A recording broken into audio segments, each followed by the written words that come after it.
Hello, friends, and welcome to the Monday Show 35. I'm your host, Wes. With me, as always, my good friend Ruuts. Ruuts, another Monday is at hand, sir. How are you today? Good, good. Well rested. Just telling you, and I feel good. Mondays are always good, right? Especially when you Yeah. the whole world is not working. I appreciate working, so it's a little bit different. It's backwards. It's topsy turvy world.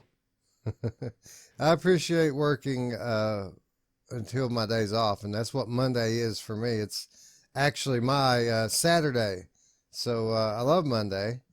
Uh, and it's on days like this that I get to enjoy what the rest of the world gets every day of the week, right? Yeah, yeah. So you can just chill, relax, get some sleep, maybe watch a little Play some Netflix. games. Oh, I thought you were gonna watch that tiger documentary that everybody was talking about. I actually did watch the first. Well, I didn't make it through the episode. I watched about half of the first episode and then passed out the other night. Okay. But I'm still waiting to see what's so intriguing about it. I mean, yeah, the guy's kind of a crazy redneck, but if you're Weasel, you grew up around crazy ass rednecks, so it's just like a dude. Yeah, that's what's funny. I think what it is, Wes, is when you're forced to stay inside, you'll grab anything to watch, and so you're like, man, this is pretty cool. And for somebody that's not forced in, you're like, okay, it's okay. I don't see what the hubbub is about, but maybe it'll be amazing. I don't know. My ex-wife and her boyfriend were telling me how awesome it was, and I was like, I don't know. It just sounded weird. Maybe I'll check it out, but I don't have Netflix, so probably not. I'm thinking something's going to happen. I mean, the way people are going on about this, something has to happen in the course of this series. I mean, it's a documentary style thing, so I got to imagine some weird shit starts to happen at some point.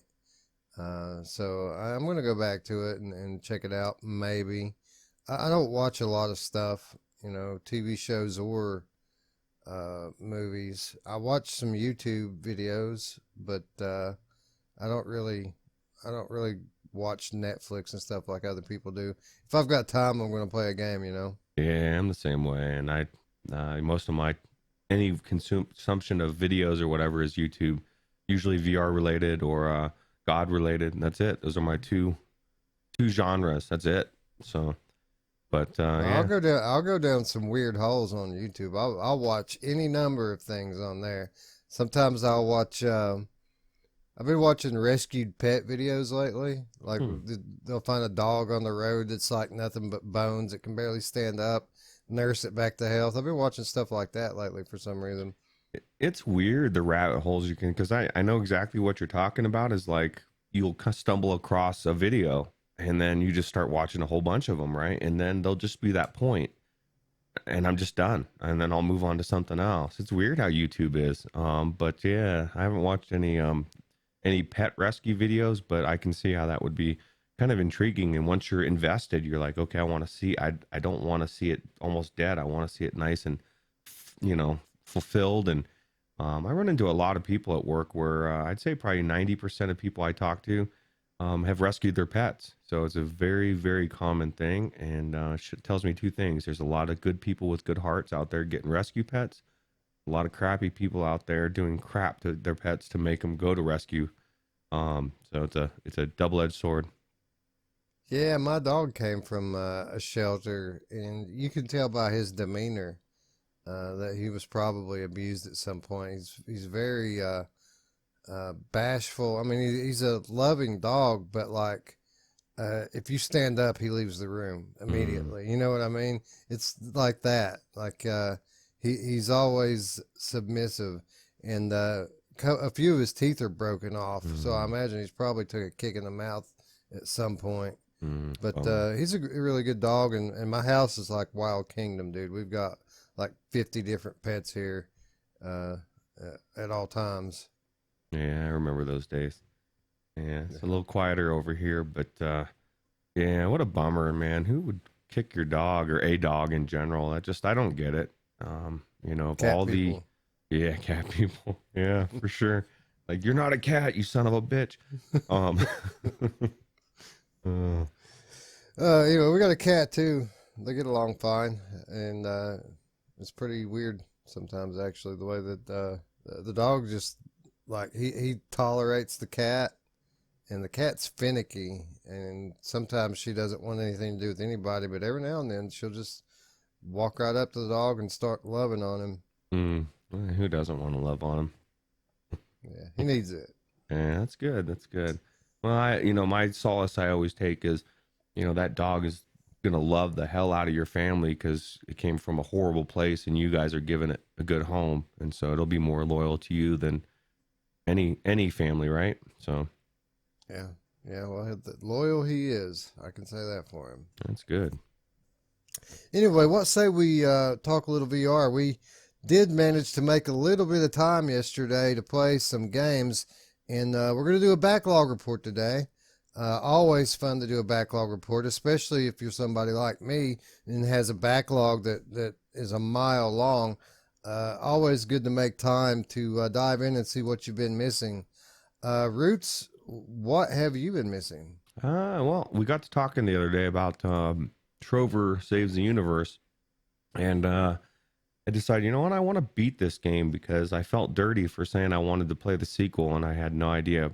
I mean, the game could have went down the cliff, and I could have thought, man, I never want to see this game again. And so I went back into this game, and actually was surprised by a couple things, Wes. I realized that Japo really did screw me bad because I was closer than I thought to the end. And when I somehow deleted my save and I thought I had to start over, I don't even know why somehow it got deleted. So that's why last time I was saying I had to go back in and had got to the same part because I had Japoed it. And then I was like, oh man, I had to go through it all again. And I had gotten to like the zoo area, and I really wasn't that far. It was like an hour and a half, 2 hours away at the most. And some of that was even still was stuff that I still had to go through again. But I was pleasantly surprised. I enjoyed the rest of the game, and it was fun. And the ending did leave it open to where it could be a sequel. And so what I'm hoping is when the new one comes out, you walk out and Rick comes down in his spaceship and kicks Morty out, and you get in, take off, and you're waving at Morty. Fuck you, man. But that's my dream, Wes, and I'm gonna stick to it. Well, it wouldn't shock me. I might be surprised, but I would not be shocked if that were to happen one day. Let me ask you, these dudes here, I slaughtered them mercilessly. Did you let them live or did you kill them? I let them live, and what was weird is I didn't even know. Like when I went there, I was like this. I can't remember why I didn't. But I think maybe it's because the second time I went through, maybe I did the first time, but I was glad I didn't because it would have been a big mistake, Wes. It wasn't the right planet, dude. And yeah, that's the kind of thing that I loved about this game is there just was so much stuff that you do something and you're like even the guy in that trailer, where you see him getting electrocuted to death and stuff. He was in there. I didn't even know he was actually in the game. And I didn't even hesitate, Wes. I threw that TV right in there and killed him. That, man. And so he didn't even get a chance to finish what he was saying. But there was quite a few moments like that where they send you like that. Was the guy in the bathtub is actually really good friends with the main guy that's sending you around. So he's like, oh yeah, go see George. He's like my best friend and stuff. And so that's another reason why I shoved the TV in there, because I don't like that guy. He's like, it's always backhandedly saying stuff to me, or Trover. What about Doopy Dooper? Did you ever make it back around to helping out old Doopy? Doopy, yeah, no. Oh, you mean as far as from the very beginning? Yeah. Yeah. Well, that's one of the things I liked about the end is the way that they do it. 'Cause I don't want to ruin it for you. You didn't finish it, did you? Right? I'm assuming. Not yet. And I'll be honest. After you picked this yesterday, I really wanted to get back in it and play it, but I didn't have time to play 2 games yesterday, Yeah. and I wanted to pick something different for the show, so I abstained. But no, I haven't finished it yet. Yeah, well, the ending is just like they bring everybody back around, and everybody. It's something that you can either stick around and listen to, but the way they did it was really good, and I didn't stick around for a lot of it, but I did.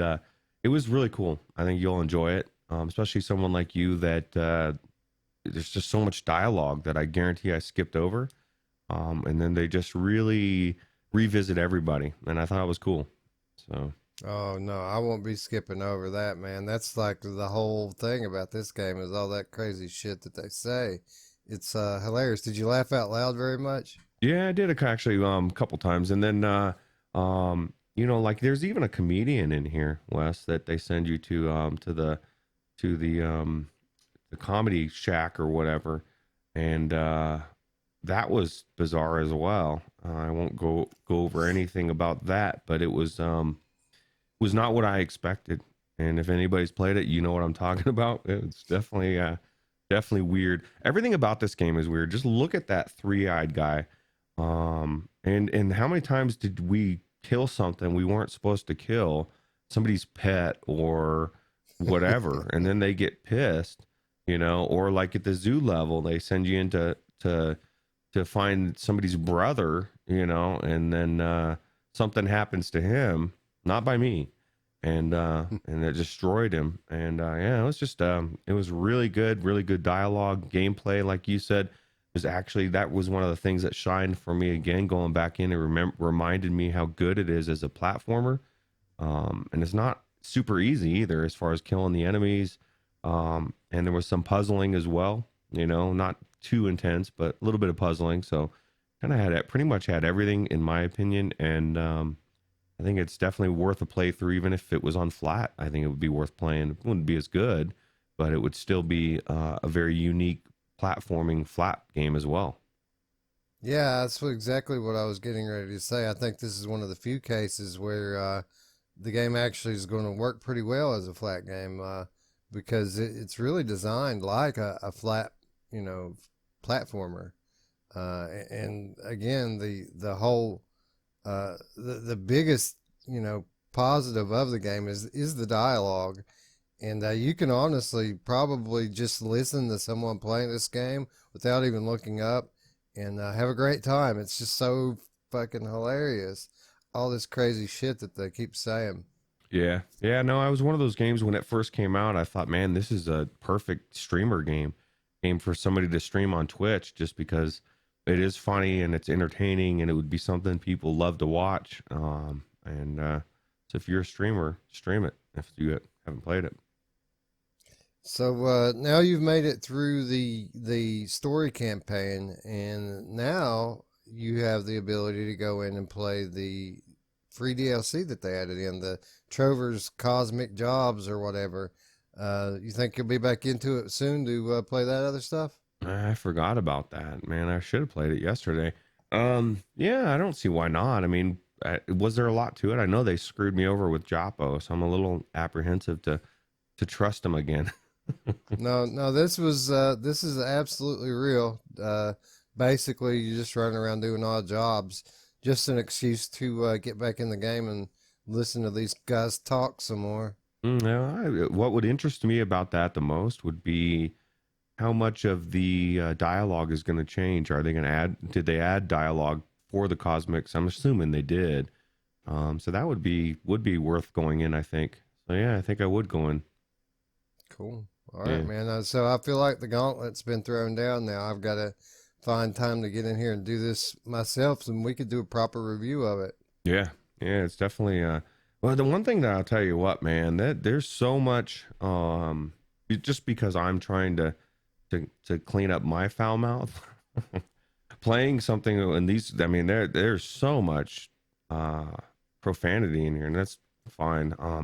But it just reminded me, man, this everything's yelling at you, cursing at you, right? Even this part right here, this dude's, he's just swearing up a storm. But yeah, no, it's definitely not for the faint of heart. As far as like if you don't like profanity, then you probably won't like this game. I guarantee it. Actually, if that's something that sets you off. Oh, for sure not. It won't be. you won't get the humor if profanity and offends you in any way, because that's what's so funny about it. It's so over top with the profanity. It's like you can't believe, like when I was a teenager, something like this wouldn't even be possible to be bought in a store, and not let alone be published on PlayStation. I mean, it's crazy, right? Isn't it weird? It's like as they've changed certain things, like you would like Archie Bunker or certain TV shows, there's no way they could show them on TV today because of the political correctness. Even though there's not really no profanity, it's whatever. It's like offensive to people, but something like this is like no big deal. And don't get me wrong, just because I am choosing to not swear as much doesn't mean it bothers me to hear it.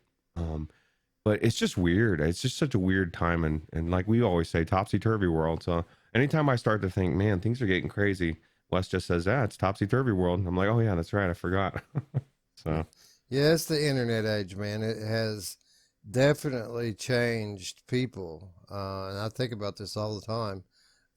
It's made a lot of positive changes in the world. Having people connected and being able to share information has revolutionized the world itself is a different place. But at the same time, it has sped up the progression of the habitual line stepping that man inevitably does. mm. There's very few lines left for us to cross. So I'm kind of scared to see where we go next. I was just gonna say, man, the lines that they will cross are gonna be ones that you don't want to cross. But hopefully somehow we'll slow it down a little bit. But it's out of my control, so I'm just gonna go with the flow and enjoy what I can and stay away from what I can't, and that's all I can do. The That's old school, exactly right. you know? You do you, and the rest will take care of itself. Yep, absolutely. Anyway, yeah, Trover saves the universe. Squanch Games, $30. Roots, $30 worth it? Oh yeah, I think it's definitely worth $30. I always say, but I'd rather get it on a sale, which is always the case. But this is one of those games that I would pay $30 and have no qualms about paying $30. It was that good. I believe it's better than the Rick and Morty game. So Oh, dude, it's easily better than the Rick and Morty game from what I've played. I haven't finished either of them, but I would call it tenfold better than that Rick and Morty game. yeah, me too. Anyway, check it out if you have a potty mouth. If not, then maybe you should go. I don't know. Go do something else. I Don't play need this game. That was one of the things. There is an option to turn some of the profanity off, but I don't know that it turns much of it off. I would be curious to know what that level is. But yeah, I agree. All right, so I actually took the opportunity yesterday to get into one that's been on my backlog pretty much since day one, since I came to VR. I've been interested in this game, just never quite checked it out. It's an expensive game, $40 even today. But you know me, I love the classic third-person adventure game. One of my favorite things to play when I was a flat gamer were these types of games. So I went through pretty quickly when I got my VR headset, all of the really good ones. But for whatever reason, I never quite made it around to Chronos. And upon playing it yesterday, I kind of felt like kicking myself because this is such a high quality title. This is AAA quality VR title, Roots. And what really blows me away is this level of quality. And it's a 4-year-old game, Roots. This game came out in March of 2016. And it still holds up today quality-wise, which is it's a testament to the talent of this game studio. Yeah, it's crazy. And not only, I was blown away with it by myself. Now it's been a while since I played it, but I played it I think a year ago. But the mechanics and just how detailed and intricate everything is, and then the way that they your level, the progression, and just everything about it. And it's hard. It is not a easy game, and it's almost got a puzzle type of aspect to it as well. At least some of the things you have to go back and open this door and do this, and the story. And I think I might have even told you this a while ago. Like I was like, man, this is somehow this game came up, and I was like, this is right up your alley. I know I just told you that today when I found out that was a game you picked. I'm like, oh, awesome. What do you think? Because I know it's just a game that you would really enjoy. Yeah, it's an action adventure game with RPG elements. The action sequences kind of play like Hellblade. The big difference being the camera. I'm still not sure if I like how they do the camera or not. It's frustrating sometimes because the camera's stationary and you can't really look around the game world the way that you want to. But at the same time, I like the scene changes. The when you go to another room, I like it's kind of like watching a movie. The way the camera changes scene. Yeah, yeah, it's definitely very cinematic. And then I don't know, this whole beginning area was just so cool the way it looked. And um, I'm still not 100% sure on what's going on in the story. But then again, like it's been so long for me. I was telling you, one of the things that blew me away with this is like once I realized that you can only do certain skills to a certain age, like you're every time you die, your character ages, and so that's always going through your mind is like, okay, I have to, I don't want to die, and once you die, you get to a certain point, you can't upgrade certain skills anymore. Like you can't, if you're age 80, you can't start your strength at that point. You know, like you just it's grayed out. You're done. Your strength is now going set. So you want to do certain things when you're a little spry guy and you can go very quick. And then maybe go with the intelligence or other things when you're getting older. Or like you just don't die and you're good. But I guess you Oh, have to die. This is kind of like the persistence, right? You have to die to level up, right? yeah, I died a lot, especially early on when I didn't really, I wasn't very good at fighting. It takes a little while to get good at using the sword and shield the way they want you to. And you start out, you're 18 years old, and each time you die, like Ruuts said, a year passes off of your life, and that's how the character progresses. So at the same time, every year ticks off of your life, you're getting closer to your ultimate death, game over. But as is the case with real life, your character progresses and you develop skills along the way. And when you're a younger man, you develop physical skills like strength and agility.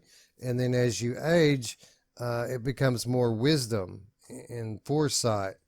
So it's really cool concept for character progression.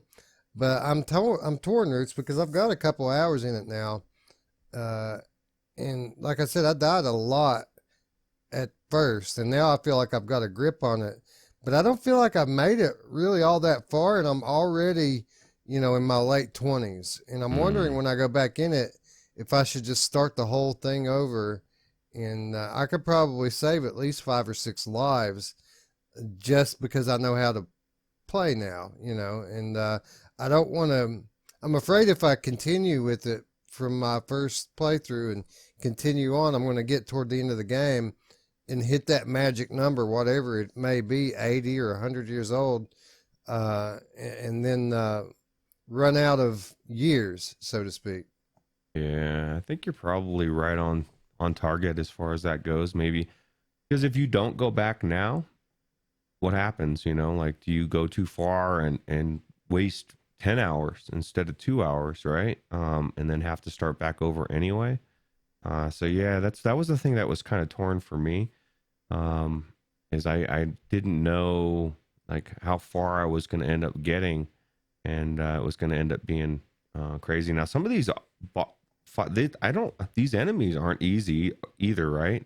As you No, progress, some of them start to get really crazy, doing weird stuff, and you're like, it takes somebody. I mean, this is for somebody that's really good at like Dark Souls or those type of games. And I'm not saying this is Dark Souls, because Dark Souls is like, for some people, they want to smash their controller because it's so hard.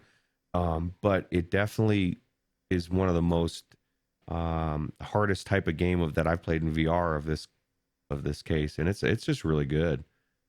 Yeah, it's kind of difficult because of it's a melee fighting game, kind of hack and slash controls, but in order it makes you defend, which I enjoy. I think that all melee games should make you have to play some kind of defense to win a fight. But the odd thing about it here is what I was saying a moment ago about the camera being stationary. In order to accurately defend against the enemy you're facing, you have to be facing them perfectly straight on.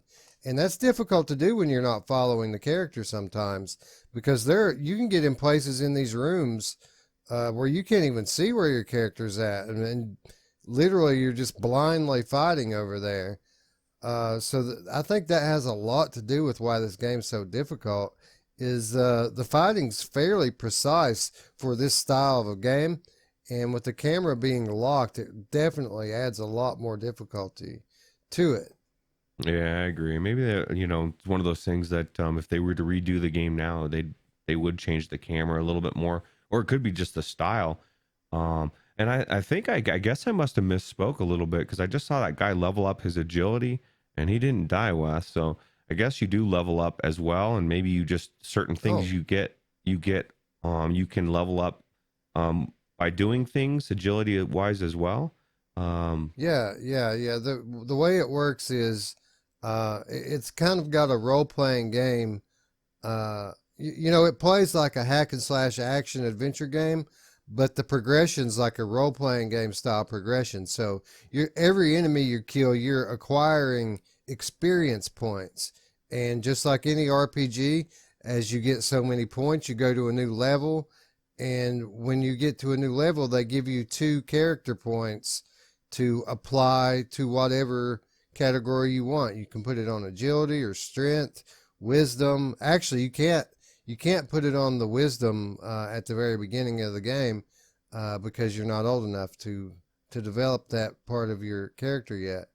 But you can put it on vitality, you can put it on agility, and you can put it on strength. Mm. Um, the thing you're talking about with dying is, as again, every time you die, another year gets added to your age. Every 10 years, they allow you to develop some character trait that helps you in an overarching fashion with your character. So, like, they let you choose. Generally, they give you 3 choices. When you're 20, when you're 30, when you're 40, they'll give you 3 choices and let you pick which one you want to go with. So, like, for example, I'm trying to remember what I picked. I know I picked one that allowed me to, it says you won't make the same mistake twice. You'll pick up on it and learn from your mistakes. And what that does practically in the game is it allows me to gain more experience points every time I kill a guy. Mm. So I chose to not directly become more agile or strong with that pick, but instead I chose to get uh, a faster progression of my experience points, which is over time going to allow me to develop all of those categories. Yeah, that was the wise choice. I don't even know how you made that in your 20s. That's crazy. You're not supposed to be wise yet. No, man, even just watching this gameplay and then talking about it and remembering how everything is lined out and the RPG aspect of it, I do. I think this game was way, way, way ahead of its time when it came out in 2016. And I'm surprised more people don't play this game right now. I mean, if you like an RPG game in general or a hack and slash, I mean, this has got everything, and the production level of it is just phenomenal. It makes you think of what this studio could do. Was this Oculus Studios? I don't know. Oculus Studios was the publisher, but this actually came to us from Gunfire Games. Okay. And the lineup that Gunfire Games has behind it is quite impressive. And these are titles that you're definitely going to recognize. Give me a half a second here. And well, that's the wrong Wrong one. And I'll tell you some of the titles that this development studio has put together. You're going to be blown away. I wouldn't doubt it, because I'm blown away by just watching this trailer. It's making me want to play it. And I'm not even like, I don't like melee very much, man. This guy is going agility crazy. I don't like melee as much game wise. So for me to even say that is really something. All right, so the VR games that they've put out are Dead and Buried, Chronos, and From Other Suns. Oh, wow. And in the flat world, they've put out Remnant from the Ashes, and they also put out Darksiders 2 and 3. So a very well-known group of games here, and it makes you wonder why more people don't talk about Chronos, because it really is a AAA level game. I mean, any game from 2016 that looked like this, I gotta imagine, there must have been 5 people in VR back then. I mean, how could this have gone this long and unrecognized, Yeah, it's just crazy. It just shows you how many good games are out there, and how things can fall under the radar. I mean, look at that guy. He's getting drug around. I don't know. I think it's a very polished game. Definitely. Well, I guess let me ask you this, since it's your game. What do you think about the cost? Is $40 too steep? Do you think it's worth $40? What I really want to know is, how long is this thing? Because I spent a couple hours in it, and I don't feel like I made it all that far in the game. But sometimes these games will surprise you, and you feel like they end too soon. You know what I mean? Like, you get in it and you don't feel like you've made it very far and the game's over. Yeah. But I would have to really know how long it is. But if it's going to go on for as long as it feels like it's going to go on, yeah, I totally can see why this thing hasn't had a price drop yet. It's I feel like if more people knew about it, then this would probably be recognized as one of the best games in VR. Yeah, I'm surprised I don't ever remember seeing it on sale either. You would think that would be something it would be on sale a lot, or at least every once in a while. But one of the things about Oculus Studios, because there's, at least for the distribution, they're just so good. Everything that they have their name attached to doesn't drop very often, and it's it's justified in a sense. So this little dude here is pretty tough, and he's just kind of a guardian for the guy in the next room, but he's pretty good with the defense. Like, you can run through him sometimes, but every now and then he'll get a few licks in on you. See, his health was almost done. That's another thing about this game. You don't get hit very many times before you die. Like, if you take 3 or 4 hits from these like little nobody characters, you're gonna die. Yeah, it's crazy. Yeah, it's definitely. Now, I don't remember this boss. Was this boss pretty hard? Watch this. Watch what happens here. He got away for the moment. If that guy hits you one time, you're dead. Really? Like, yeah, he killed me like quick. Well, this person, Like, you could tell they had several saves, and he restarted. So it's and he put it on casual, which I don't know what that means. that he put it on easy. Then it's more of a kind of a story mode. Okay. It's the typical easy setting in a story game. So you want to check out the story? Here you go. Do this, and yeah, I played on normal, and these guys, this guy here even killed me the first time I fought him. Wow. And he's a basic enemy, That's crazy. Yeah, I didn't make it a whole lot further than where this guy's at. Maybe another 20 minutes or so after this. Well, I would have to imagine, it's not. I mean, we haven't even been recording. Well, I guess we've been recording for a bit, but I don't know how long we've been on this video, and he's flying through this stuff, but he's definitely got skills. So, he's on. One, you could tell he's played it before, and 2, he's on easy level. It's not this easy to run through these guys. Yeah, it definitely is a game that I would say is worth picking up, for sure, especially if you like this type of game. Absolutely. It's I need to play it a little bit more, but I feel like this is probably one of the best games in VR. Like top 20 easy. Yeah. You know, maybe even top 10. What a hidden gem, right? Yeah, unfortunately, right? Coming from a AAA game studio with all those accolades and well-known games, uh, it still blows my mind that this is a 2016 game. You wouldn't know it playing it. The production qualities, the lighting in this game is just phenomenal.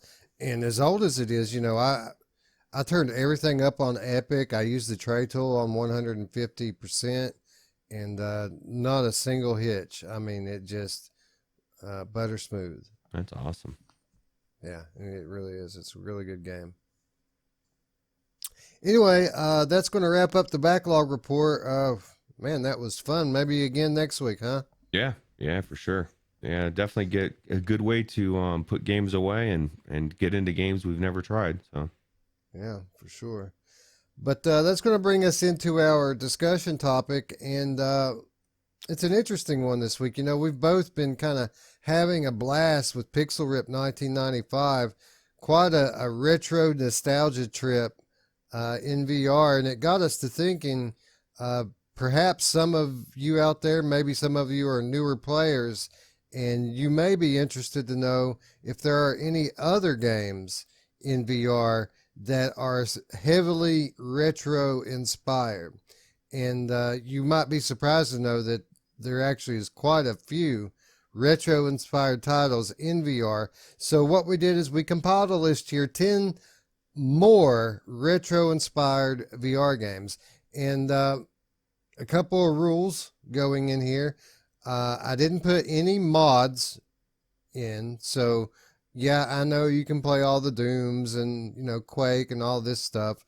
We left that stuff out. We feel like mods are better left covered in its own episode. And we are going to be doing a mods episode, hopefully pretty soon. So we kind of left those out. I also left out emulators. There's a few different really good emulators. 3D SEN, which plays Nintendo games. There's the Dolphin emulator that plays Wii and GameCube games. And then there's the arcade one, New Retro Arcade, that plays arcade ROMs, I do believe. We left that stuff out again, probably deserves its own episode. So what I'm focusing on here are official releases that have a heavy reliance upon retro themes or otherwise just heavily inspired by retro games. Look, Ma, I'm a lumberjack.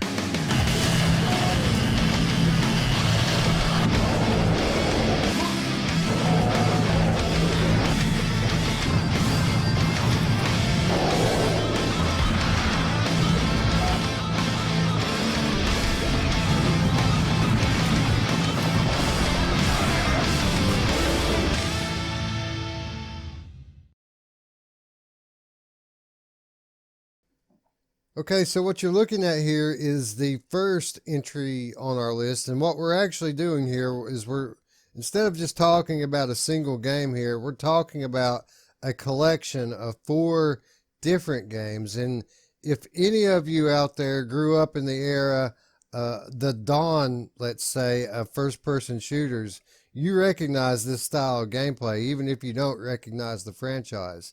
This is that early 90s to mid-90s style of frantic first-person shooter gameplay. This is Serious Sam, and we've talked about Serious Sam a lot, especially recently on the channel here when we had Justin on.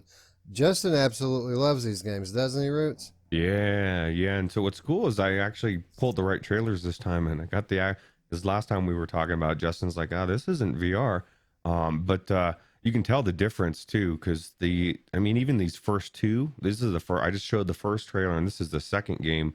Look how good it looks, man. He was right. It looks so much better in VR. And I'll tell you what, the action in these games, I haven't found a game that has this much action, this much, so many weapons and just chaos going on. And it's one of those games that you can actually use you have multiple people, you can play together as well, and it's just crazy fun.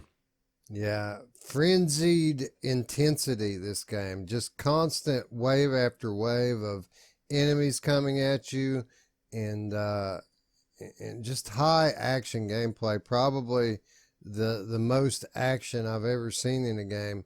It really gives you that feel that you used to get. You remember you used to kind of get a head buzz from playing these games because there was so much nonstop action in it, and it very much translates over to these remastered versions, and that's why they look so much better. These trailers, these games were all completely remastered for VR, so this is actually updated graphics, and even though it plays like an old game, it kind of looks in some ways like a newer game. Yeah, and it's one of the best as far as what it does, and this third one has a story to it. I enjoy it, but I guess Justin's not too big on the story aspect of it. But and I'll tell you what, this game or these games aren't easy either. Like some of these things, I don't know how many times I've died, especially when those things are swarming, and there's so many different weapons. It's for the cost of what it is, as long as you're smart enough to pick it up on the sale that it's always on. I think we just got off of one when it was on sale, but they're usually like $5.99 each, or I think it's like $16 for all of them, or something like that. You get all four, and this fourth one here, the Last Hope, is it's more of a wave shooter, but I haven't tried it. But from one Justin says it's the best wave shooter that's in VR. So I really need to get into this and actually check it out because it looks beautiful. Yeah, $16 for all four of these games and the Talos principle. So you actually get 5 pretty well-regarded games for a little more than $3 each. So I mean that's pretty damn good. Yeah, no, it's amazing. I mean, think about how much time I know just in the third one that I've tried. I've probably put 5-6 hours at least into it, and I don't even think I'm close to beating it. So you're talking about many hours of quarantine, hours to play, even though I'm going to put it out there right now. It's ending. We're done with the quarantine. It's over today. Everybody's out. Everybody's hugging and kissing. And that's probably not a good idea, but it's not going to happen. But yeah, no, this has you got a lot of time to kill. So this is it.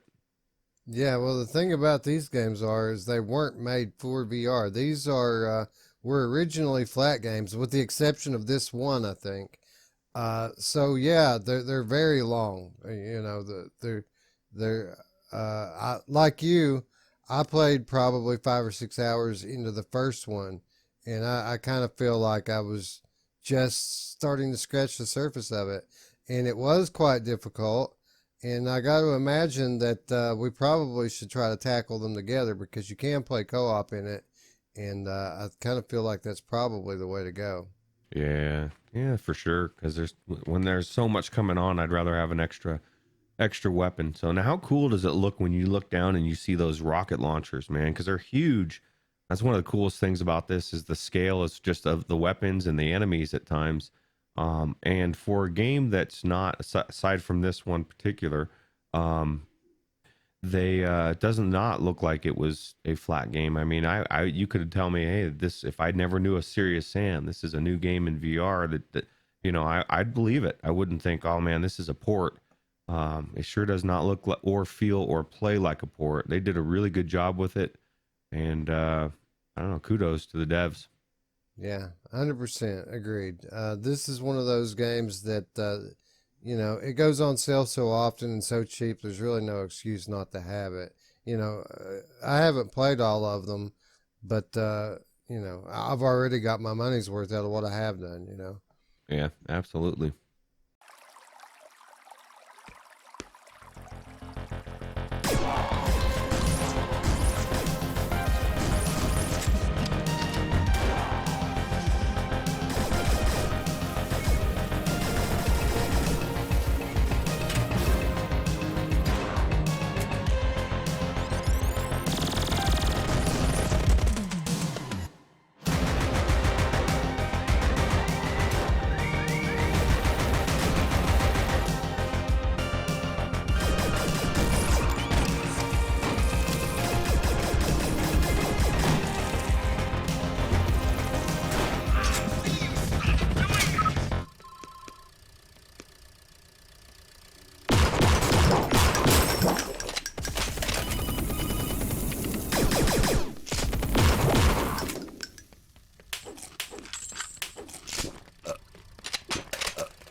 All right, so this is Compound, and this is another game that is very much in the same vein of the last game that we talked about it.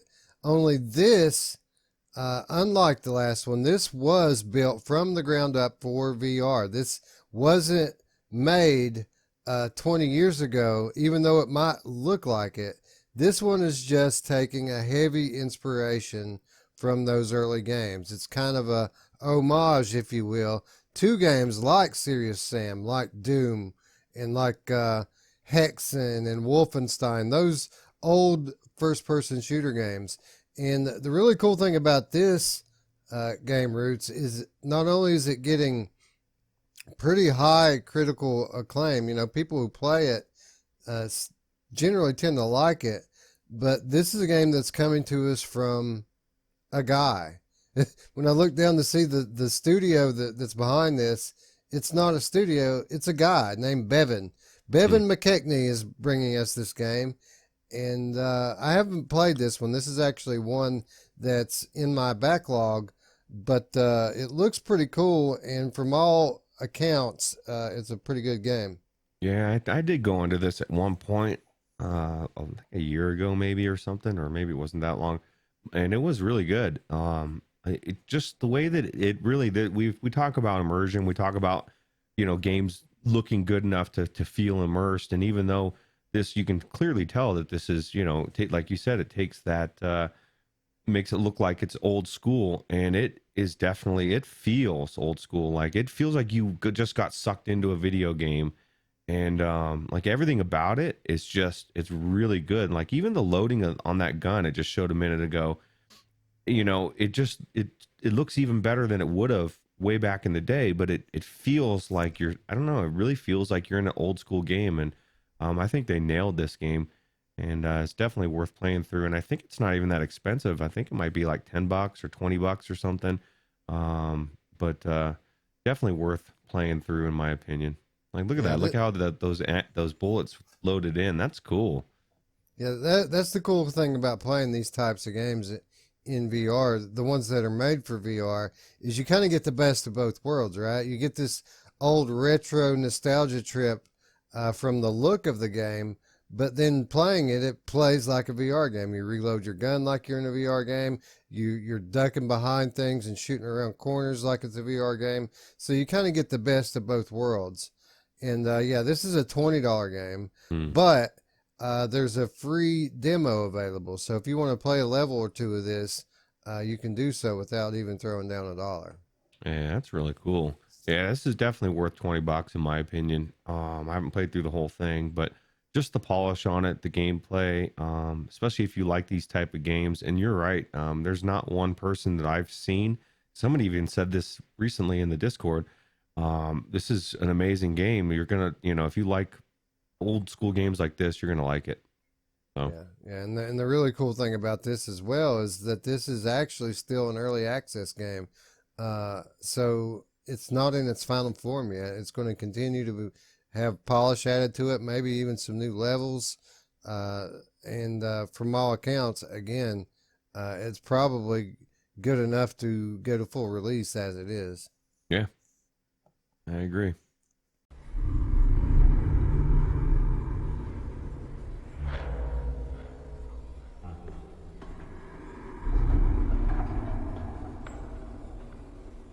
Our spies reported that some illegal experiments may be conducted at the space. The illegal testing labs are most likely located on the lower floors. Find the maintenance lift and make your way underground.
right, so unlike the last game, it's another game in that same classic FPS vein, but unlike the last one, I've actually played this one. This is Theta Legion VR. This is a game that comes to us from Stimunation and Garage Collective. So this is another one, Ruuts, that's built from the ground up for VR. And even though it does kind of have this older pixely art style, you can tell that this is a new game. It's got absolutely impressive lighting. The level design is incredible.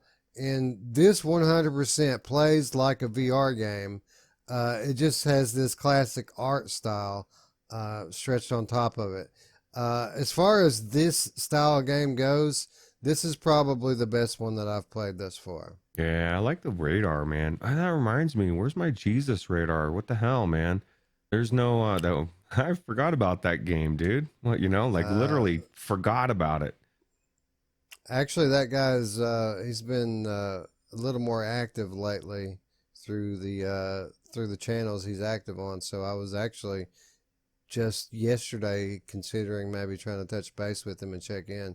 I checked in with him I don't know, 2-3 months ago, and he had stopped development for a minute to take an odd job so that he could continue development of his game funding, because it's a self-funded one-man operation. He had to do some work to make some money so he could go back to work on his game. Yeah. And I've seen it pop up a few times in recent days, so I'm thinking I probably should check back in with him and see how it's going. That's commendable, because most people would just do a Kickstarter or something, and I think that's kind of cool. He's doing it on his own, making it, one person. Again, there's so many talented people out there. Let's get back to this game. Man, you're right. The lighting on this, like that water, looks so amazing when he's running down that hallway and the beam of light is coming down. Phenomenal. And like you said, the gameplay on this and the radar and just everything about it is top notch. And it definitely, again, makes you feel like you've got sucked into this old retro video game. And it's just crazy, even to the point where they still kept the characters a little bit flat, even though people say, oh, that's not cool. When you're in there, dude, it really does feel like you're running around this retro game, and it's exactly what they were looking or trying to get you to feel. So they nailed it, and I agree with you. It's definitely one of the better ones of this type, hands down. Yeah, this game is really cool because it's that classic, style of game, but it's clearly progressed. It's like if this type of game were still being made today, this is what it would be, and that's exactly what it is, right? It's that old style of game, but it's made today with new techniques in game development, and it's just kind of a natural progression of the classic first-person shooter. Yeah. Well, I'll tell you what, it says you can dominate and save the human race. Who doesn't want to save the human race, Wes? I'm all about saving the human race. You know who loves to be dominated? My mom! Anyway, another great thing about this game, Ruuts, this is an Oculus Rift exclusive. Well, actually, correction, it's an Oculus exclusive. I think that you can actually play this on Oculus Go as well, or Gear VR. One of those old 3DOV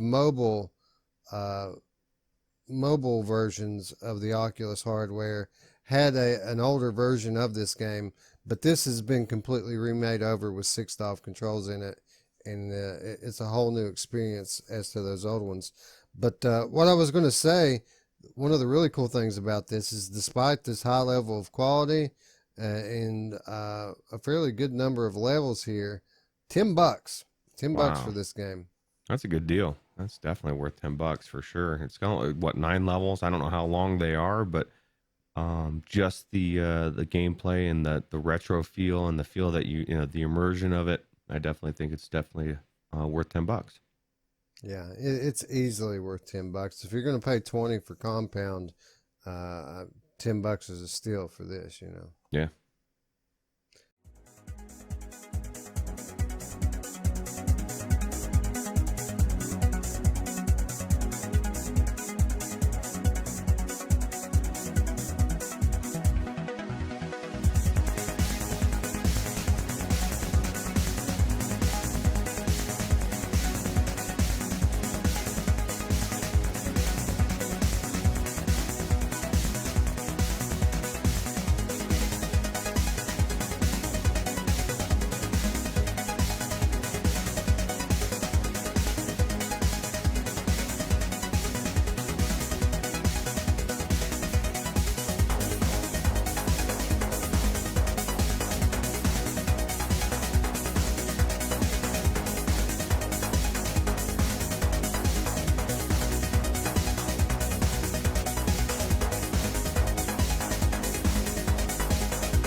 And so it all becomes clear. You know, most of the time, most of these topics are written by me, you know, the night before we shoot the show.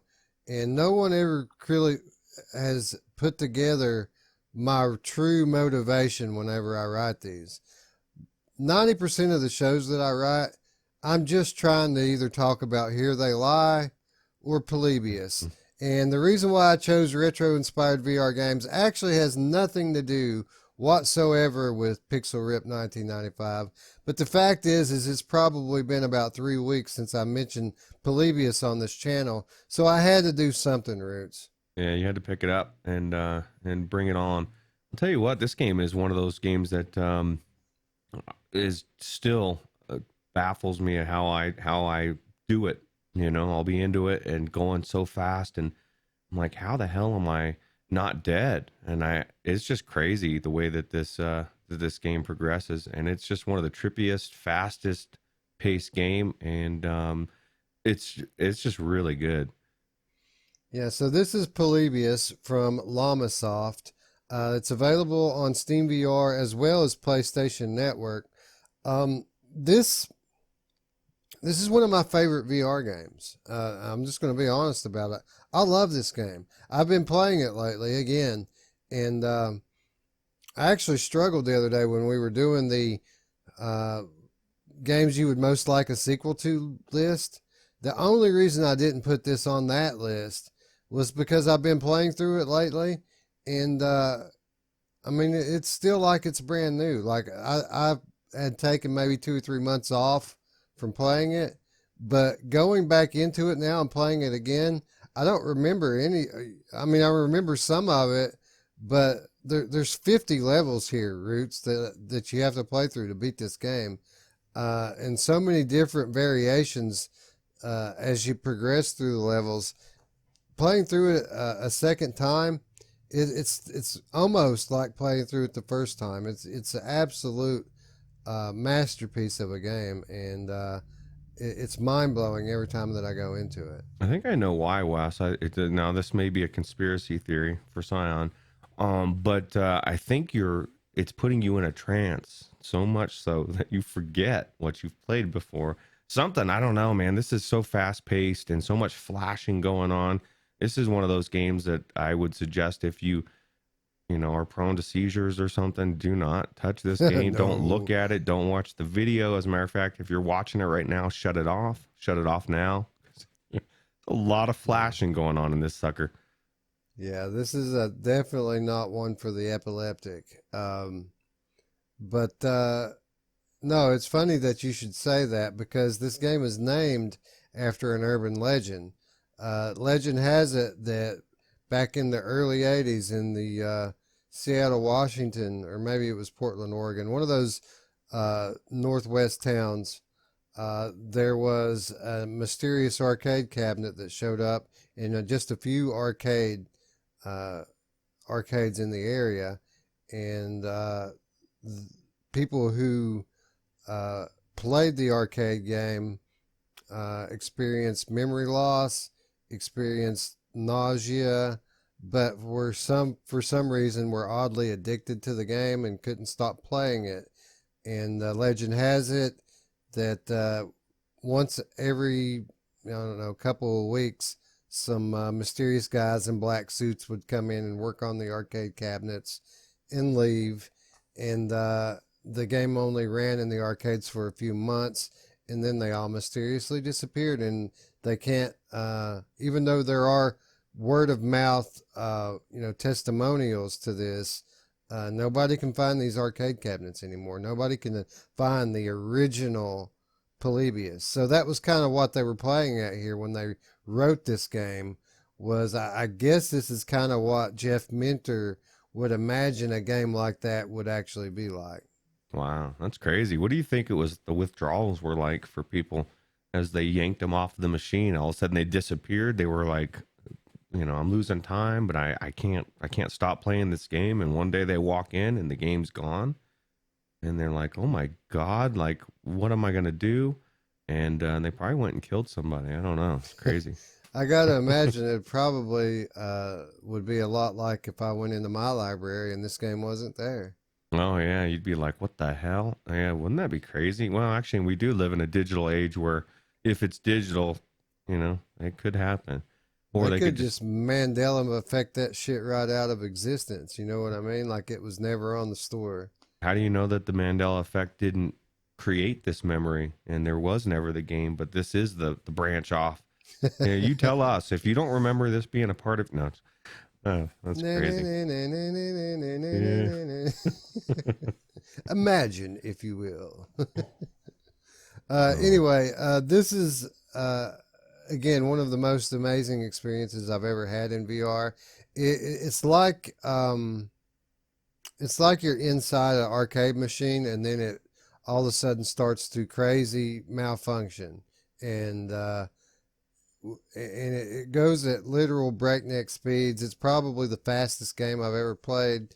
It seems like it's too fast that you shouldn't be able to control it and play, but eventually you get into a zone with it, and it's like the game's playing you, and you just kind of progress somehow, some way, even though it's going too fast for your conscious mind really to deal with it. Now, I will say this to people, just because it's been a month since I've smoked weed or anything, but if you do enjoy that, you need to play this game because this is the trippiest game. Like, I'll tell you what, man, you get a little high and you get into this game and you will zone in and you're like, what the hell is going on? I need to go back into this game. I don't know that I've ever played it sober, Wes. I think I need to do that now just to see what the difference would be. Because it's amazing. It's such a cool game, and it's definitely, I don't know, what's the cost of this? Do you know? I know it's not that expensive. Well, like it depends on what platform you get it on. If you're going to get it on Steam VR, it's only $7. If you're going to get it on PlayStation VR, you're going to pay twice that. Yeah, but it makes sense. Well, I guess I was gonna say it makes sense because you've got the extra refresh speed. But if you've got the index, you also have the refresh speed. But because this is one of the games, right? I'm not sure if this runs at that high rate on Steam or not. To be honest, I'm not even sure if it supports index or not, because when it released, it only supported Oculus Rift headset, even though it was a Steam VR game. Yeah, because I know it's one of those ones that I think even in the beginning of this clip, it said something about 120 frames per second or whatever for the PSVR anyway. So yeah, that is a good question. So Gerillo and Mamefan and all you index people out there, let us know if you've played this game. Does it go to 144 and is it that much better?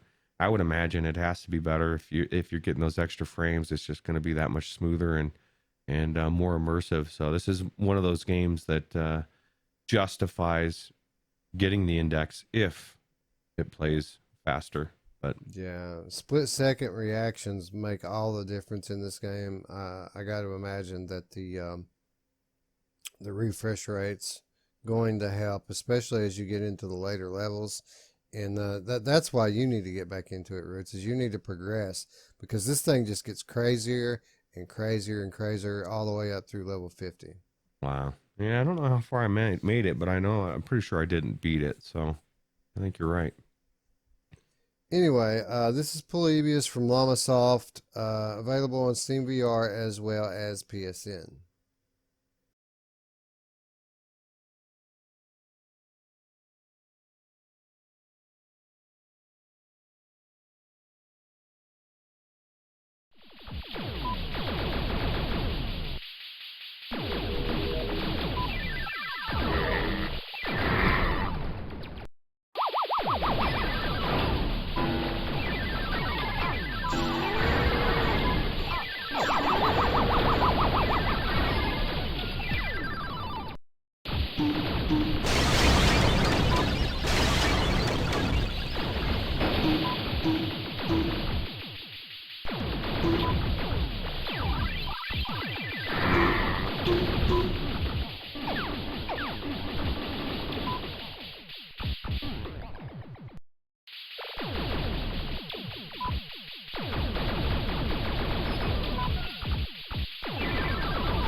Now, while we're on the subject of Llamasoft games, I would be remiss if I didn't talk about the Minotaur Arcade Volume 1.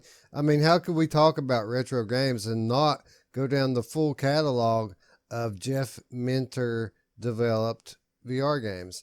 And this one is actually newer than Polybius. This is a collection of two games, one that you're looking at here called Grid Runner, and a second game called Goat Up. And while it's not quite as intense as Polybius is, and probably not as well developed and drawn out as Polybius, a lot of the things that you love about Polybius, a lot of those trippy elements are present in this game. And this is a fun game in its own right. Yeah, you know what? This game to me is a little bit different in the sense of like, Polybius, where everything's going around and you really feel like you're in that world. This is to me is like you're playing the arcade game, but the arcade game is coming out at you. Like Right. everything's happening, kind of like pixel ripped in a sense. Like everything's getting blend together, where you're just playing this game, and then instead of it, just all these the things shooting out, and it's another one that really does a lot of the epileptic seizure stuff that you shouldn't be playing if you're prone to that. Is definitely a crazy fast paced game, but like you said, it's a little bit different in that respect than the other ones. Kind of reminds me of like a mix of Centipede and just a lot of those type of games. Yeah, You know? that's really one of the what initially drew me into these Llama Soft games is, that's where this guy comes from. He comes from that world. That's what he's known for, is his old arcade games. And when VR, came into being, he just evolved and embraced it, and he didn't change what he did.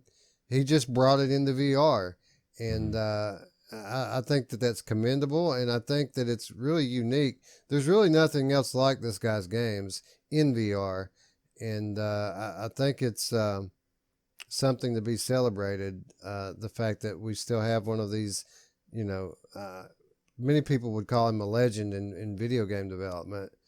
Still around, still making these same old retro style games, but arguably, still getting better at it. Yeah. No, correct me if I'm wrong.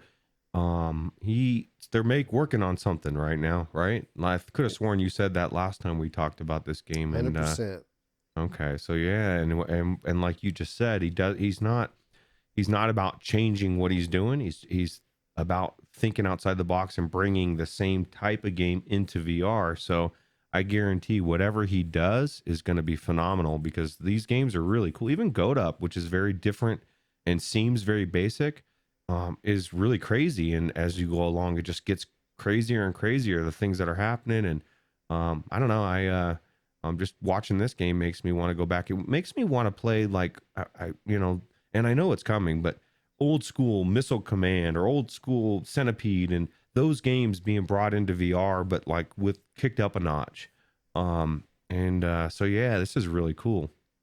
Yeah. Did you know, I found out just recently that Polybius wasn't his first game in VR. There actually was another game back in the DK1 days of Oculus that I guess that was before there was a store and people just released their games out for free. Mm-hmm. It was called like Minotaur or something, like Minotaur Madness or something like that.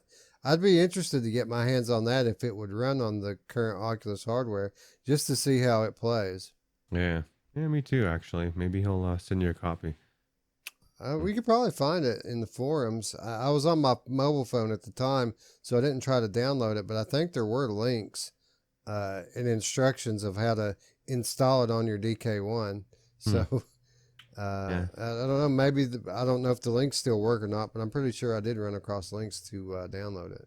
That's crazy. Yeah, this is just watching this gameplay, man. I'm very impressed. This dude is very crazy talented, and it just makes me sad in some respect, because I miss old school arcades, and there's just no way we ever go back to them, because there's no reason to. But some of my best memories, VR is the way, because we have the new retro arcade that I talked about at the top of this. It runs all these old games, and I'm no expert on new retro arcade. We'll talk about that during our emulator episode, but I'm pretty sure that it's a customizable arcade that you can control which games are in your arcade and the layout of the floor. Oh, cool. Yeah, no, that's really cool. Yeah, and as time goes on and the technology increases, you got to imagine that this experience is going to become more and more realistic and more like what you remember from your youth, right? Yeah, I just want to go back to my youth when I could just hug people, man. I was just telling somebody that at the store the other day. This checker lady, and she said, I think she was hitting on me, Wes. She said something about, well, you can, when this is over, I'll come give you a hug. So, but hey, yeah. Hope you can still get those phone numbers, right? Or I guess email address today, right? Yeah, well, at some point people will just say, screw it, man. I need to have sex. I don't care about some stupid virus. Maybe you'll get different virus that you won't want, but you won't worry. I'm not worried about the virus, this virus. You get a different CV virus, right? Yeah. Anyway, this is Goat Up that we're looking at here. This is the second game that's included on the Minotaur Arcade Volume 1. This one's pretty fast paced. A lot of game over in this one, right? Yeah, this person's actually way better than I ever did at this game.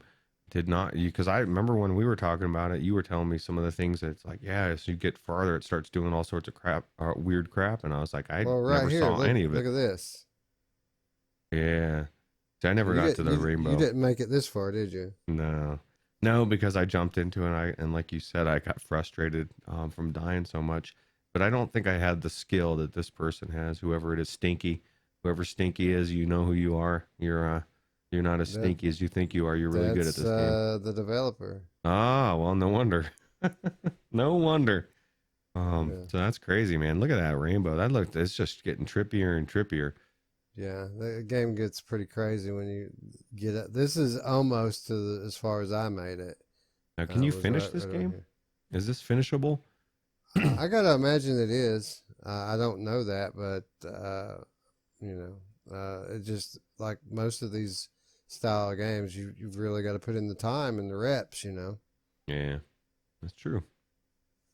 Anyway, Minotaur Arcade Volume 1, not quite on the level of Polybius, in my opinion.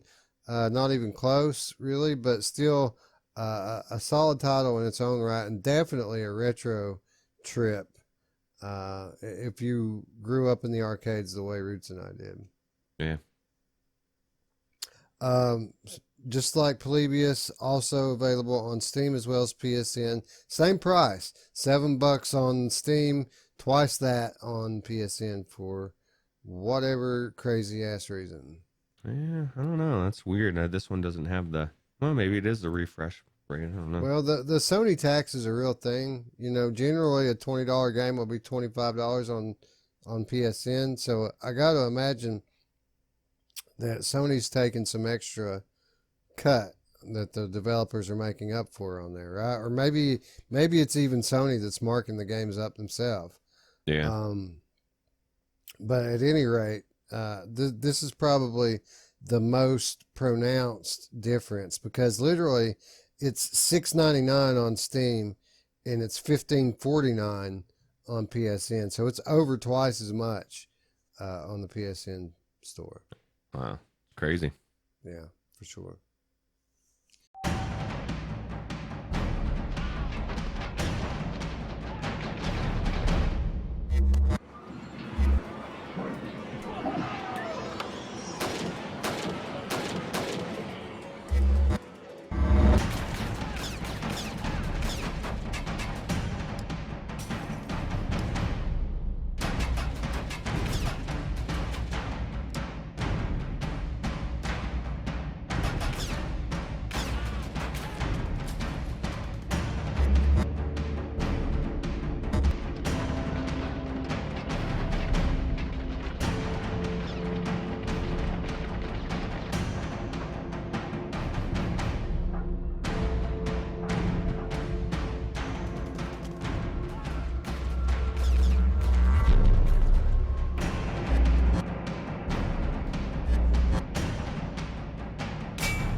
All right, so as we cross the halfway point, Ruuts, we're coming into another one of my very favorite retro-inspired VR games. On the surface, Operation Warcade looks like it's just another arcade emulation device in VR, but as you get into this game and you progress through the levels, you find out that it's so much more than that, right? Yeah, no, this game where it shines is it really does make you feel like you're playing an arcade game and then you get sucked into it at some point, going back and forth, and does one of those things that, like I've said so many times in VR, doesn't do in a lot of games. It draws you back in. You're unlocking stuff, and it's not easy either. It's just one of the best games that I've played, and blew me away the first time I tried it. And I can't remember who it was back in the day when it was, because I think the other two were on the show then when we talked about it. I can't remember now, and last year is a blur, but I know at least one of them were. And we were just talking about, it just really blew me away when I first tried it. I was not expecting what I got. I was like, oh my God, this game is just phenomenal. And I had so much fun in every single type of level, whether it was the jungle level or you're going into just so much to this game. This trailer doesn't even do it justice. Yeah, this game is an homage to the original Operation Wolf arcade game. There was an arcade game that was very similar to this when I was growing up. It was popular, and I played it many, many times. But this game, like Ruuts said, if it just played like an arcade game, it would be a load of fun. But as you progress through the levels, you come across these immersion points that literally suck you down into the arcade machine, and you fight from a first-person ground level with the characters that are in the game. Absolutely revolutionary concept for a VR game, and even though Ivanovich Games has had some really good releases since then, I still feel like this is probably their best work. Yeah, it's really good. And it's funny when I was watching, when I got downloaded the trailer and I saw it was Ivanovich Games, because I'd forgotten. It just reminds me how there's just some developers out there that just really are nailing what they're doing in VR, and this is one of them. And like you said, this is one of the, I don't know if this is one of the first ones that they did, or it definitely does not feel like it. It feels like they just did it, and it's one of their best games that they did, and that's a testament to them as well. It's just such a good game, and what they did in this game, they did so well that I want a sequel. This would be, if we were doing that episode again, this might be on my list, because I totally forgot about it when we were talking about that last week, and it's just so good. Yeah, I completely agree. I played completely through this game, and when I say completely, I mean I got all the stars, I unlocked all the achievements. When I finished playing this, I was at the top of the leaderboard for the aim controller in the world. I was number one. Now that said, that's been like a year ago, so somebody may have overtaken me since then. But that's another cool thing about this. Even though this is on Steam as well as PSN, this is an aim controller game, Ruuts. You can play it, and the game does change significantly depending upon which controllers you use. Yeah, that's crazy. That's so good, and that's one of the reasons why I really wish PCVR would come out with a controller, a gun controller. I don't want a gun stock. I want an actual controller, and I don't want it to be $200 either. So Well, I don't know. that's Although the thing, right? A gun stock would actually be great, especially something like the Force Tube that has that real recoil built into it. It's an amazing device, but that shit is just too expensive, man. I mean, just to get the regular PVC gun stock is something like what, 150, $200 for that? yeah, it's just ridiculous. They pretty much what that tells me is they don't want it to be mainstream, because nobody's going to pay that. I mean, that's half of what you would pay for the Rift S, man. And it's just too much money for me for a peripheral. Piece of plastic. It's a piece of plastic. Yeah, well, you can tell when people make these ghetto things. I've seen some really bad ones too. But if they just taken all sorts of just stuff they have to make their own, and they're maybe paying $5 for it, they should be able to make it a little bit cheaper. And I don't know. But yeah, this game is hands down one of the best of its kind. And I believe it's one of the ones that you should own for sure. And it's not even that expensive, right? It's only what, $10 or something, or I don't know. Maybe I always remember what I did. I guess I have the notes here. I should probably be looking at those, right? Right. Well, it retails for $20, but it often goes on sale for $8 to $10. Okay. Yeah, it's not too bad. $20 for this is definitely worth it, especially I don't know how much time you put into your playthroughs. Like you said, you unlocked every single star. I did not. But what's bad is like those stars add up and you can't move on without a certain amount. So you kind of have to go back sometimes and try to get extra stars. I got to a point, I think that's where I stopped, is like I got to a point where I was like, well, I have to go back and play one of these levels, and they were all so hard that I was like, I don't know where the star is going to come from, Wes, because it was difficult. But no, this is like even at the beginning of this thing, that's Sweeviver and their trailer. He's saying, man, this is one of the best games that I've played of this type, and to get a recommendation from him, from somebody that's been in the industry for so long, that's good. Yeah, definitely a great game, and again, a must play if you're from our generation. Yep. You ever danced with a god in the virtual moonlight? Prepare yourself!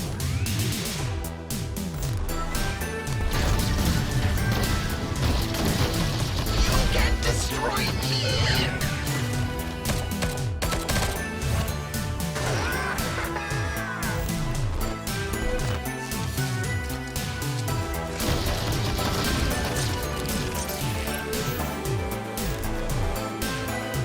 I'm a god!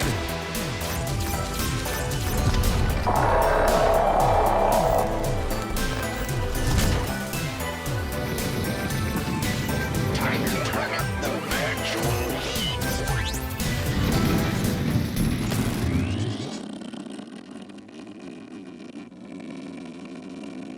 You're in my universe now, Blaster. Prepare to get your ass whipped.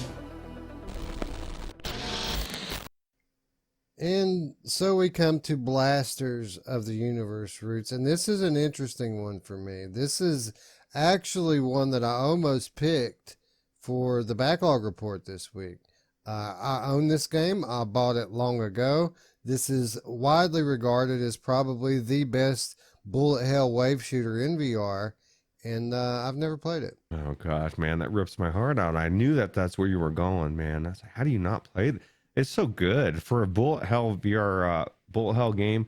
It is one of those games that I really enjoyed. I haven't played it for a long time, but there's just so much going on, and then there's humor to it, and I can totally tell why people regard it as well or as high as they do, because it's just so good. And because you haven't played it, I question your soul. Well, maybe not your soul, but definitely good for a backlog report, and I think you'll really enjoy it. Yeah, it's odd that I haven't played this game because this has actually been fairly high on my backlog for a long time. I really wanted to play it. When I got Viveport, this was one of the first games I went for. I installed it and it wouldn't work, and then I went back into Viveport and it didn't have Rift support on Viveport. So then time goes on. I catch it on sale for like $5. I buy it. I install it. Never boot it up. I don't know. You know how it goes. There's so many games to play. Something else grabs your attention and it slips your mind. But every time I look at this footage, man, it just looks so fun. And what you need to do is get one of your kids to get into it, and then they'll start nagging you. Daddy, you need to try this. You really need to try this. Because I feel like your kids could almost have a VR show because they have such a good thumb or finger on what's good in VR. Because almost every time that they're trying to get you into something, it's something that's really good. So yeah, do that approach, and who doesn't want to? I feel like the main villain is like the villain from what was that Pixar movie with the alien guy. It's kind of very reminiscent to me. I can't remember the name of it now, but so yeah, I don't know. I haven't watched a lot of those movies. Yeah, I did. Sadly, my kids were at the age where I watched them with them, and now it's in my mind, Wes. I can't get it out. Anyway, a heavily retro-inspired theme here. The story behind this game goes is this dude was kind of like one of our generation, hanging out in the arcades all the time, and then somehow he kind of got assimilated in with the arcade machine, becomes this huge jerk, and now you got to try to kill him. Yeah, because it kind of, the beginning kind of even reminded me a little bit of Tron, with Flynn and stuff.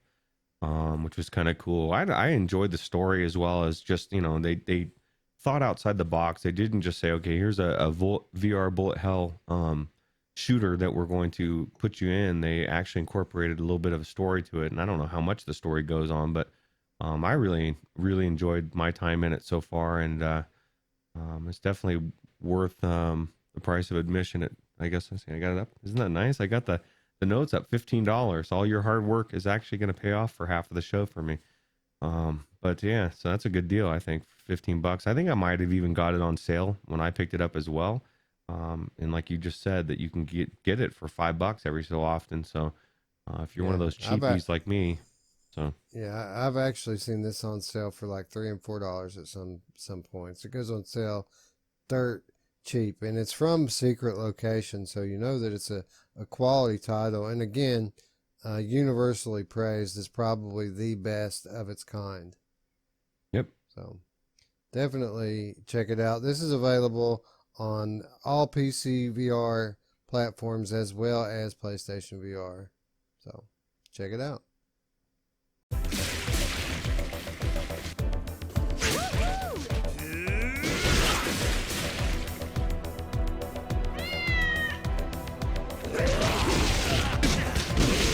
Look at the state of that!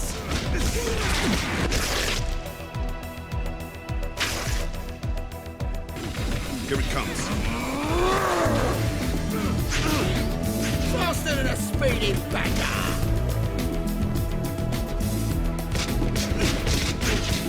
How's this taste? You want a piece of this? Have some of that!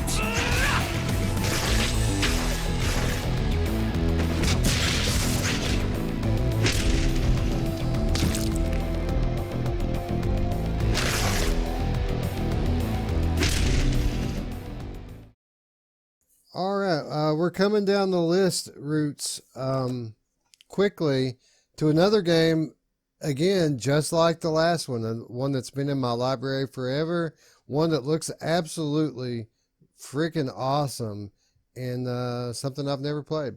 yeah, that's Bloody what's fun. Zombies. Yeah, that's what's funny for me is I'm looking down the list this morning, and every single game I've played on here, this is the one I haven't, just because I didn't even know about it until recently, but it definitely looks crazy. Hack and slash, just looks really good. And you just saw that's really cool. You can, if you have people that are not in VR, you can play it with them as well. And that's pretty cool, right?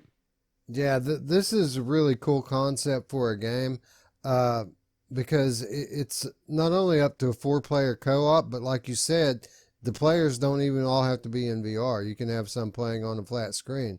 But the cool thing about this is if you are in VR, you can see things that the screen players can't see, because to them, it's just a regular flat side-scroller beat-em-up game, right? But to you, you can look up and down the map and see things that are not on the screen. So that's the one thing when you hear people talk about it in VR versus flat, they all come back to that, how cool it is to be able to actually see ahead and see behind you.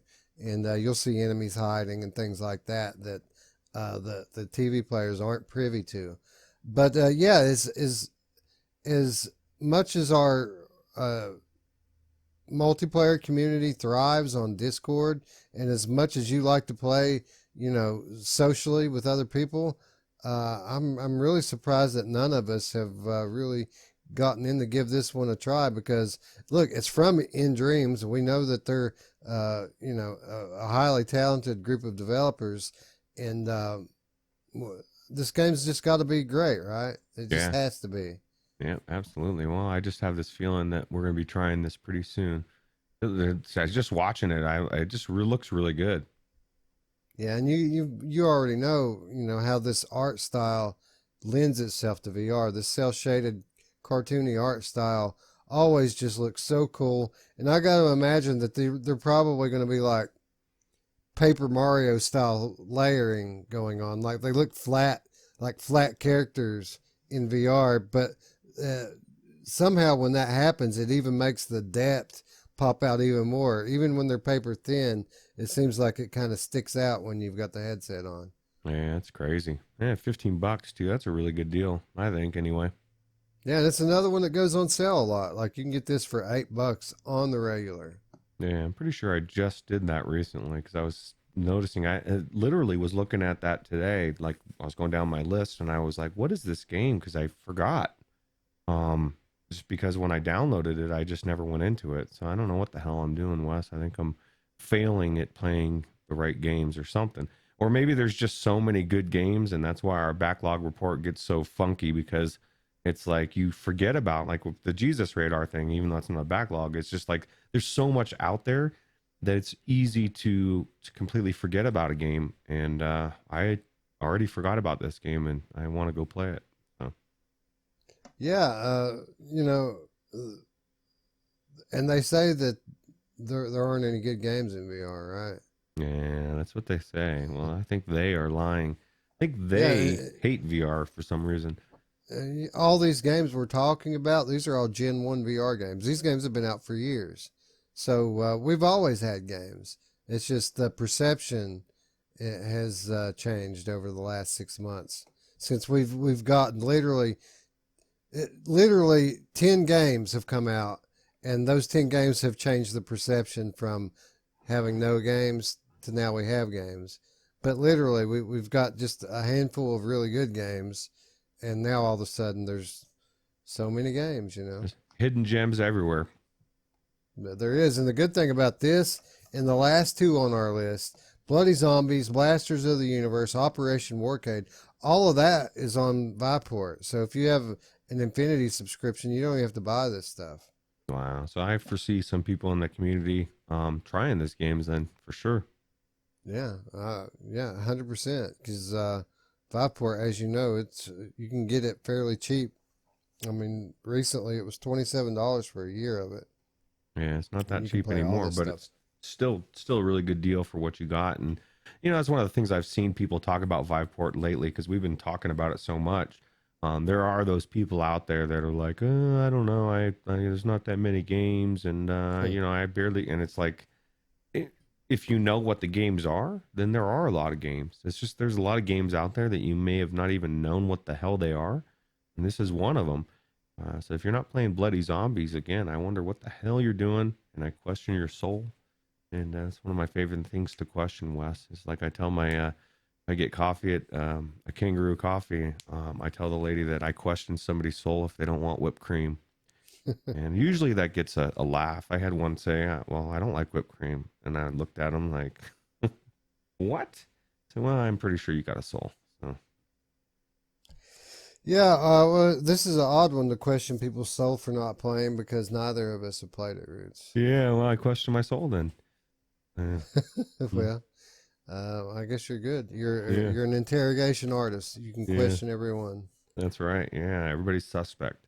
2020. Anyway, Bloody Zombies, $15, Steam VR, PlayStation Network, VR, non-VR, 4-player co-op, beat 'em up game, zombies. Where can you go wrong? Yeah, you can't go. Wow, I don't know. See, that's my question, Sion. I'm asking you this directly. Is this zombie enough to where I think you could probably play this, but you let us know in the comments below. Well, he seemed to be okay with Dead and Buried, so. Oh, that's true. That's true. And this really is cartoony. Yeah, it's like a comic book style of art, but certainly not realism, and it's not even first person. I mean, it's third person, side scroller beat 'em up. Surely Sion can handle this. Wait, I forgot. I thought third person didn't work in VR. I thought it has to be first. Right? Oh wait, we've got way past that, right? Yeah, I think that over half of my favorites, the more I look at it, I think over half of my favorites are third person games.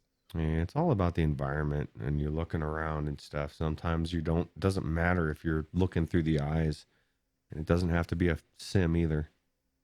Well, that's the thing, before VR, my favorite games were third person games, so it would make sense that in VR my favorite games would be third person games. Yeah, true.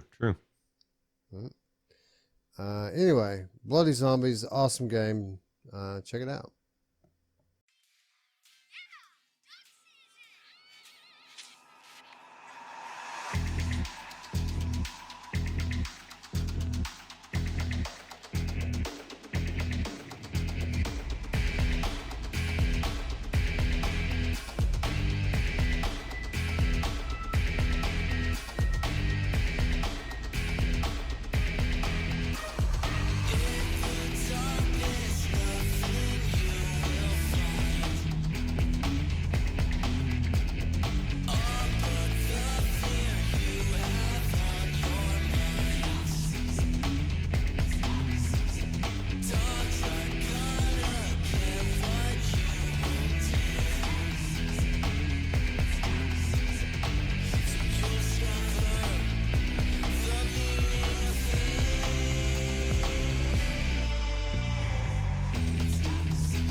All right, Roots. We're coming down to the last two on our list. Both of these games among my very favorite experiences that I've had in VR.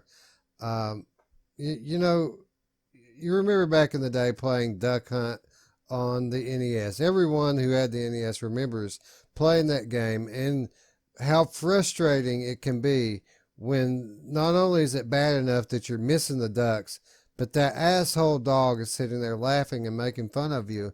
You always try to shoot him, but of course the game would never let you actually shoot the dog. Well, the cool thing about duck season, Roots, is you can shoot that damn dog and you can blow his freaking head off if you want to. Duck season is a retro callback to Duck Hunt with a bit of a dark twist. And I don't want to give away the twist, but this is a seriously sick and sadistic game. And if you have Weasel's taste and Weasel's sense of humor, you're absolutely going to love Duck Season. Oh, and it also has everything else that you love, which is like so much nostalgia and looking at all, like even that little character, and like there's just too much, you know. Even some of the game, I think you can try other games and stuff. Like there, every time you come back from a level, things are different, and they've added magazines and they've added different things and changed things. And there's, like you said, there's so much weirdness and creepiness, and you know, I won't give away anything as well, but there was one moment where I was like playing it and it creeped me out, like literally, and I was like, what the hell, dude? Like, and there's several different endings depending on what you do. I did shoot the dog, Wes, and I didn't like that ending. So there's a lot of stuff going on in this game, several reasons to go back into it. And for $20, that's a steal, and I've seen it on sale as well. It's one of the coolest type of games. The only thing I didn't like in this game, and that's just because it's repetitive, is that you know, sometimes I wished I could just skip the shooting the ducks part. But it you know, that's kind of going back to the nostalgia of playing the game back in the day. I did have Duck Hunt, and I loved it back then, but not so much about shooting the ducks now, Wes. But it is something you have to do to get through the game. Yeah, I had fun with it. It got a little boring toward the middle because it progresses slowly. Like it's fairly easy and it's fun for a little while at the beginning, and then after you get used to it, it's just easy and repetitive. But as you get toward the end, the level, the amount of ducks increases, and the speed, they get really fast, and at the end of it, it's challenging and it gets fun again.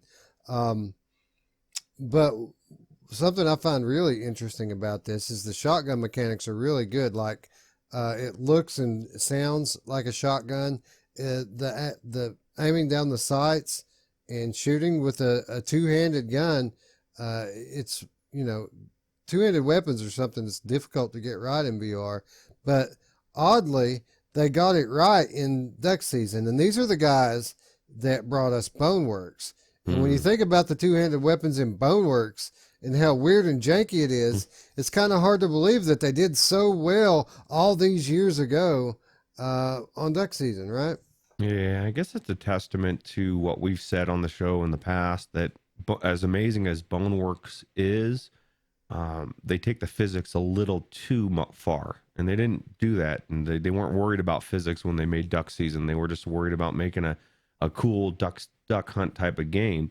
But what they did do very well with this game and Boneworks is think outside the box, because for, you know, if you think, okay, there's a duck hunt game in VR, you're going to think it's going to be just like Duck Hunt in a sense. But the way they took the story and the fact that there's different endings and the fact that each one of them is very unique and dark, it's just definitely one of the best games that I've played of this type in a long time. And kind of makes me want to go back in and see some of the endings, you know, because I only saw a couple of them. And like I said, shoot the dog and see that ending, see what you tell me about it. And I'd be interested to know what you thought about it, because it's definitely very crazy. Yeah. Well, yeah, I think it might be time, Roots. You know, I played through this, and I had no interest in playing through it a second time right away after I beat it. But it's been some time now since I played this game. It may be time for another playthrough. Time to try to get one of those other endings. There's quite a few. I think there's like 6 different endings or something to this game. Yeah, And there's absolutely. and they're fairly creative, disturbing even. I'll just leave it at that. Definitely, I think it'll be worth a second playthrough. But like you said, it is kind of repetitive, the gameplay. So you might want to space it out a little bit. I think there's a way to put it on easy so there's not as many ducks to shoot as well. So man, I'm sure you didn't do that on the first playthrough, but I probably would do that now just to minimize the amount of shooting I'm doing. See, my thought goes just the opposite way. I would want to put it on hard so that the challenge level goes up, and instead of being boring and repetitive, it's actually challenging and fun. I just wanted to get it over with so I can get to the next scene that changes versus Right. the same old. Maybe the first time you might, but if you were to try to play through multiple, I guarantee you'll probably change it down. Because I don't even feel I think I did it on hard the first time, and I didn't feel it was that much more difficult. It just was more repetitive than anything, and I'm not big on repetition. So, To each their own, sir. Yep. Yeah, that's why we complement each other, right? Because you're on one Right. end, I'm on the other, and we come meet in the middle. So Yeah, absolutely. Anyway, one thing we can agree on is that this is a cool game, definitely retro inspired, definitely a throwback, right? yep, yeah, for sure. Definitely makes you feel like you're back in the day, except for the weird stuff that goes on that didn't go on in the original Duck Hunt. Thank God, because I wasn't ready for it when I was a kid. I think I might have been ready for it. Anyway, check it out. Duck Season, stress level 0, $20, Steam VR.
And so it all comes to this, Roots. How could we have a retro games VR talk without talking about Rez?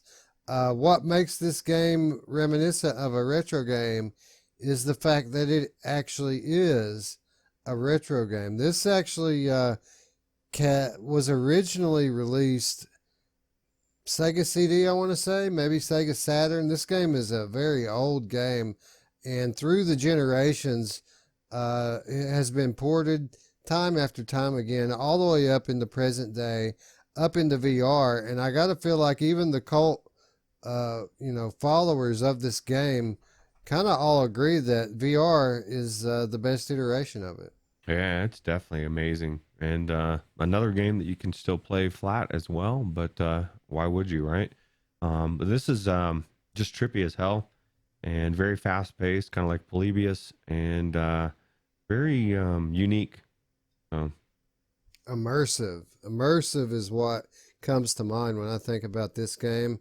It's kind of like the Lawnmower Man when you see Job getting programmed by all of these retro style graphics and this different world he kind of gets sucked into.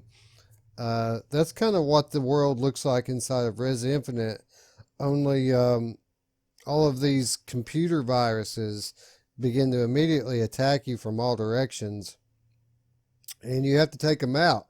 But the way you take them out is classic arcade shooter style, right? So they're coming in from all directions. You lock onto them and you blast them. Yeah, you know what's a funny thing you didn't know, but I was Joe before I played this game, and it made me smarter. And so I want to keep playing it. I want to get super smart, and then I'll take over the world with my AI. But no, that maybe this, like you said, the Sega CD. Maybe there was because that movie was older. Maybe this took some inspiration from it, or vice versa. But I exactly see what you're seeing, and it does kind of make you feel like you got sucked into that world, right? Yeah, 100%. And the really cool thing about this game is, I think back on it fondly and how much I really enjoyed playing this game. But when you talk to VR gamers about Rez, they all say the same thing. And you're looking at it right there. They all say Area X, Area X, Area X was amazing, Area X. Ruuts, that's the one level, the one game mode that I didn't play was Area X. I played all the rest of the game, like the normal original game. And that's what I'm raving about. Everybody else is talking about Area X. Yeah. See, my thing is I remember I picked it for something a while ago, and I played through the entire thing, and I blew people away because I didn't. I had a hard time differentiating the original from Area X. Maybe because I hadn't played the original, it wasn't something new. But I was like, I couldn't even remember the difference between the two. It was really cool, but it's one of those things that it just all kind of blended together for me. So I know there's probably some people throwing stuff at their TV right now, but because that's exactly what everybody says. It's Area X or nothing, man. This game. If you haven't played Area X, you haven't played it, and it's an all new level. So, but it's definitely really cool, and it's another one that is optional VR support. So I think you should be picking it up even if you don't play VR yet, and then get your VR and come into it. And it's $25. I don't know if that's I think I'd rather pay a little bit less than that, but I think I did probably pay less than that on a sale, but it's definitely probably worth $25, wouldn't you say? Yeah, I would say so. And it does go on sale occasionally. It doesn't go on sale as often as some of the other titles on this list, but it does happen occasionally. So if you see it on sale, you should definitely pick it up. You can get it normally for around $15, $17 or something like that when it goes on sale. Yeah. You know what really blows me away about this game, and it's developed literally a cult status, especially among VR gamers. This is one of the most infamous VR games that there have been, and since day one. Oddly, there is kind of a sequel to this was made during the PlayStation 3 era, and it was a game called Children of Eden, and it was another trippy shooter game. You actually used Move controllers to play it on PlayStation 3. Move controllers weren't originally developed for PSVR. They were developed for PlayStation Move on PlayStation 3. And the sequel to Rez Infinite was a PlayStation Move game called Children of Eden. I'm surprised, as popular as this has gotten, that game hasn't been brought into VR. Yeah, I was just thinking that. I was thinking two things when you said that the Children of Eden. I was thinking, why is this not came into VR yet? And then the two was, I thought you were going to say Children of Corn. And then I thought, how amazing would that be if you were like dropped into that cornfield in VR and had to get out? That would be a really good horror game. And there's nothing creepier than children in horror, right? So, but those are the two things that came to my mind anyway. I would, lobby for that to become a realistic VR game, but he who walks between the rows would not allow it. How creepy was that movie back in the day? Yeah, dude. It was one of the creepiest of all And you know time. what's creepiest about it now, Wes, is I'm the person they would kill because I'm now not a kid anymore. I don't get to stay alive. I have to die at a certain age. I don't like that. Well, I mean, It depends on what your definition of a kid is, because we are, after all, sitting here spending significant amounts of times talking about video games. Yeah, that's true. I'm a kid at heart, so maybe I would be a grandfathered in. Yeah. Why not? Literally. Yeah. Anyway, Rez Infinite, a great example, probably the best example of retro-inspired VR game. Cult classic. Some would even say a religious experience. I've heard that more than once. Not my words, but I have heard people say that about this game. Wow, it makes me wonder what religion they're following. But yeah, that's definitely, definitely. I've heard that as well, and it's like you said. That's the reason why I think it's the reason why it's $25 still, because there's just such a huge following behind it. Why would you drop the price, right? So yeah. Well, no need, right? Because people are going to pick this one up and try it. So, and it's a great game. So yeah, especially if you want to be Job, if you want to be the lawnmower man, you want to go in and get smarter, then I can't guarantee it's going to work for you, but give it a shot. It might just work. Indeed. All right, so I think that's going to wrap up the Monday show 35. So what did you think? Did we leave anything off of the list? I'm quite sure we did. I kind of just threw this thing together by the seat of my pants. So what retro-inspired VR games did we forget? What should have been on this list? Be sure to leave a comment down below, or scroll down to the description, click the invite link, come into our Discord and tell us to our face, man, what did we leave out? And if you're new to our channel, don't forget to subscribe and click the notification bell to keep up with all of our content here on the Virtual Strangers channel. With that said, friends, we would like to thank you once again for watching. And for Ruuts, I'm Wes. We'll see you tomorrow, friends. Bye-bye. Take it easy.